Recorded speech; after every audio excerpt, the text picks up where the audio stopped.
Welcome to UTV Telugu.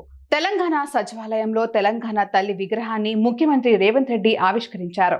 రాష్ట్ర మంత్రులతో పాటు ఎమ్మెల్యేలు, కాంగ్రెస్ ఎంపీలు ఈ కార్యక్రమానికి హాజరయ్యారు. ప్రతిపక్ష నేత కేసీఆర్ ను ఈ కార్యక్రమానికి ఆహ్వానించినా ఆయన హాజరు కాలేదు. బీఆర్ఎస్ నుంచి ఎవరూ విగ్రహ ఆవిష్కరణ కార్యక్రమంలో పాల్గొనలేదు. భారీ సంఖ్యలో మహిళలు ఈ కార్యక్రమంలో పాల్గొన్నారు.